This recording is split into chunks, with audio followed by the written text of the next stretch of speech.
I sent my kids to a violin summer camp and signed them up. First day of summer camp, I dropped them off, and every single kid was wearing a mask. And I thought, gosh, that's awfully weird. Didn't think of anything of it. I got a call from the camp, we're requiring masks. And I was completely shocked. There's no mask mandate in the county, no mask mandate in the park that they're in. We're past masks. Why are you requiring masks only for the summer camp at this park? And they said, well, it's to protect the children, as if my biggest imperative isn't to protect my children. Right. And I came in guns blazing, furious. And I pulled my kids out and they said, sorry, no refund. And I said, oh, you do not know who you're dealing with, do you? And I said, I want the name of your board of directors. I want all of their contact information. And let's have a conversation about how this bait and switch situation happened and about how you have no concern about the future of children and the well-being of children. And I mean, why was I the only parent that was horrified?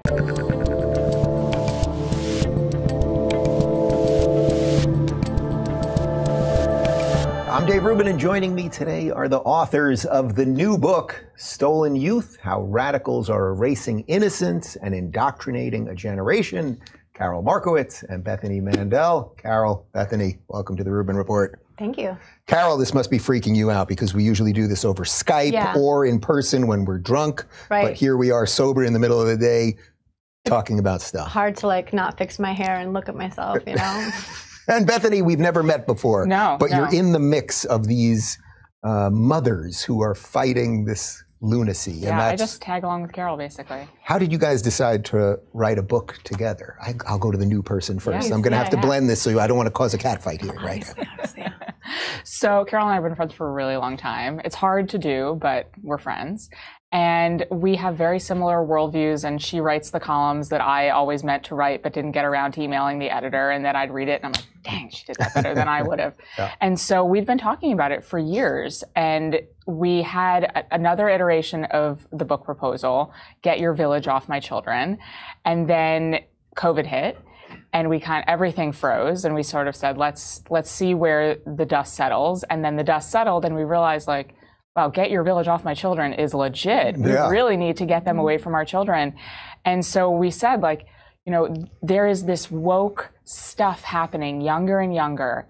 But do we have enough for a book? Is there enough material here? And so we started a Google Doc, and we just started dumping stuff in.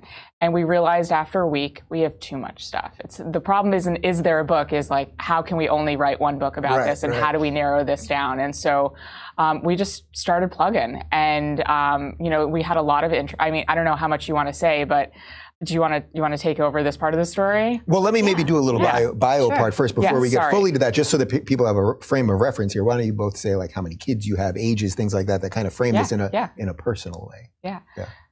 So Bethany Mandel, I am a columnist for Deseret News and Fox News, and I write things places. And You're on Twitter. Yeah, I do the tweets.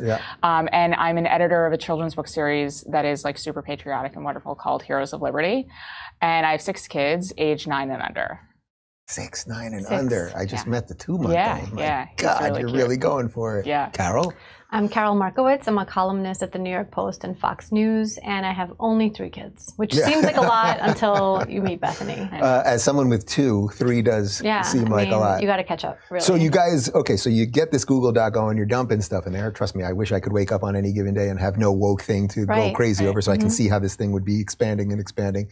And then how did you decide to frame it sort of purely around education? And was that just from being moms and you were like, this is clearly the thing that matters most? So we have 2 different paths that we have taken. I have kids in public and private schools. I have 2 sons in public and a daughter in private, and Bethany homeschools. And so what we were seeing was during COVID, kids were just the last priority. They just completely weren't considered.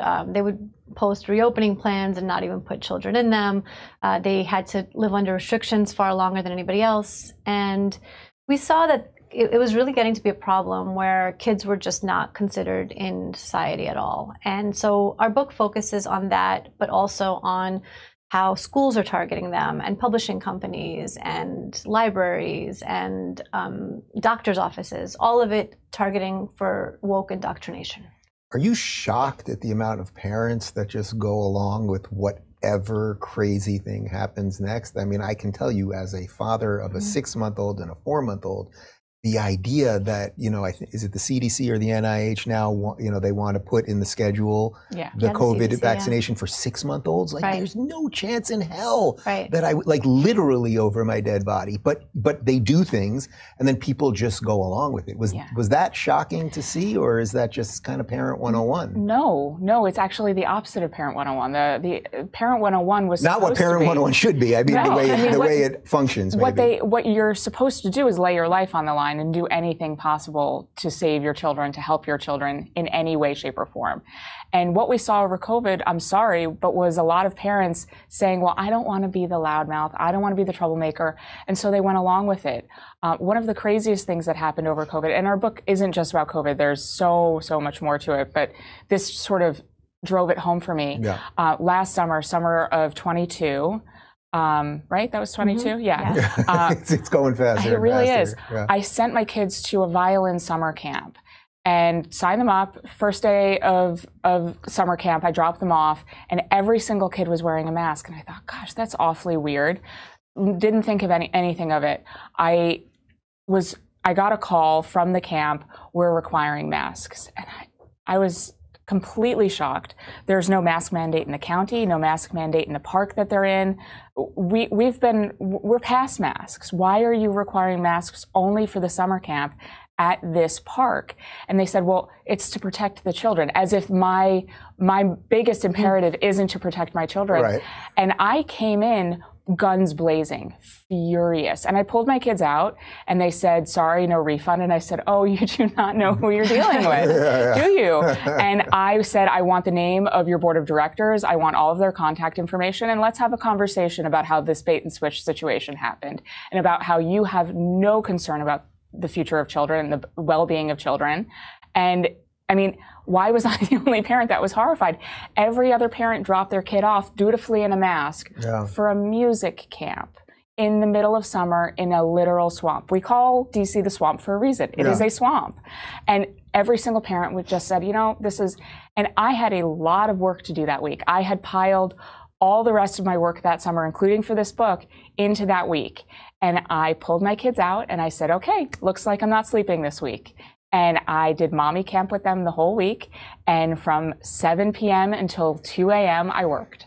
And I don't understand why more parents didn't take that perspective. So, Carol, you were, I know this factually, you were dealing with this nonsense in Brooklyn and the crazy things they were putting your kids through. What was the snap point for you?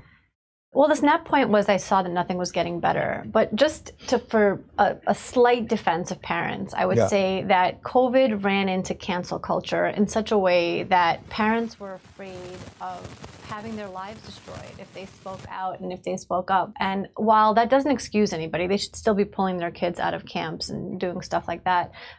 It does explain why parents didn't fight harder at the time. People did get fired for saying that schools should open. And we all pick our battles. We all pick our battles. Like, did I mask my kids at moments that I did not feel comfortable with? Right. Absolutely, I did. But that summer of 2022 really killed me. Right, a little bit past the point where any of this made sense. And I think many people would argue it never made sense. That's a whole other thing. So when you would talk to other parents, when you do this at the violin camp, or now you're talking to parents at your kids' schools, like, was it really just fear, or is it just that people actually had no freaking clue? Like, they're just, in some ways, they're not adults, something like that. Like, that's what we have, a Gen X generation of people that never fully became adults. It was a combination. In Brooklyn, I had people who were just like, well, the CDC says. And if the CDC says, then I do it. And the doctors say. And I would be like, no, the doctors don't really say. But then there would be people who would tell me, like, I agree with you, but I can't speak up. And that was really terrifying to me. We opened with a chapter on the history of totalitarian societies and how this has happened before. This, forced conformity has happened before. And it's happening here now, and it's really scary to watch. I know you mentioned this in your book, Don't Burn This Country, which I read, you know. Great book, great book. Yeah, really good book. But, you know, the conformity thing and that people feel like they have to say exactly the right thing in the exact right way really scared people off from doing the right thing for their kids. If you're looking for more honest and thoughtful conversations about politics instead of mindless drivel, check out our politics playlist. And if you want to watch full interviews on a variety of topics, watch our full episode playlist, all right over here. And to get notified of all future videos, be sure to subscribe and click the notification bell.